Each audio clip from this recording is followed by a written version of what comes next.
For assignment 17, number 1, the an value simplified to 1 inverse second times negative 1 over pi n. This is because the cosine of an even value of pi is always 1. Then the bn value simplifies to 0 because the sine of any multiple of pi is always 0. The b naught stays the same. For number 2, the an value simplifies to 2 inverse seconds over pi n because the sine of any multiple of pi is always 0. Assignment 17, number 3, the an value simplifies to 1 inverse second times negative 2 times negative 1 to the n power over pi n. This is because the cosine of any multiple of pi becomes negative 1 to the power of that multiple. For assignment 18, number 1, I originally said the resistor comes first, so the voltage across it will be larger. I thought this because since the resistor comes first, the voltage drop will not be dependent on any other element, so therefore it must be larger. But this is not necessarily true. The voltage drop across the resistor is going to be dependent on the current through it and the resistance value. And then the reason it's not, so that doesn't really determine whether or not it's a high pass or a low pass filter, or whether it filters at all. In this case, the voltage across the inductor is what determines which frequencies can go through the filter. So the frequencies with large voltage that create a large voltage in the inductor are the ones that are going to go through, and those are the high frequencies. For assignment 18, number 3, I originally said that this filter is a bandpass filter because I thought the first one was a high pass and the second one was a low pass. I didn't think about the impedances of the inductor and the capacitor and how that would affect their position in a filter.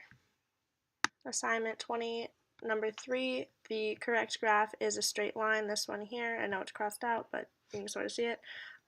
This is the current through the resistor is proportional to the voltage across it. This is because V equals IR for a resistor, or R equals V over I, and since resistance is constant, then the slope of the line of V to I must be straight or constant as well. For assignment 22, number 1C, the average power dissipated is the RMS current squared times resistance. So I could get the IRMS current from the calculated current before. Well, I forgot to square the RMS current, so the actual dissipated power is 0.0142 watts. For assignment 22, number 2, I originally forgot to include the imaginary part, so the current should be 8e to the jwt over the total impedance, which is 8.317 times e to the j theta. So then you can combine those to be 0.961 e to the j times wt minus theta. Use De Morgan's theorem to get it in terms of sines and cosines, and then take the real part of that to get the current is equal to 0.961 cosine of wt minus theta. Now theta is the phase shift. To get that, you go from the total impedance, which was 283.62 J over 33 plus 8.59 J. So you take the phase shift to the top part minus the phase shift to the bottom part. So the top part, because it's all imaginary, is pi over 2. The bottom part is a combination, so it's the inverse tangent of the imaginary over the real. And you get a phase shift of 1.316, thus getting your final current of this. For assignment 22, number 4, I originally said the period was a half of a second instead of a full second.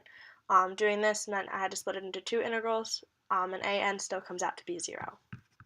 For assignment 22, number 4, the bn, I also had the wrong period originally. It should also be 1 second, which means also splitting it up into 2 integrals. And the bn factor comes out to be negative 4 over pi n times the sine of pi n over 2. And the reason the sign is still there is because sine is dependent on, or the sine of pi over 2 is going to be either 1 or negative 1 depending on what the value of n is.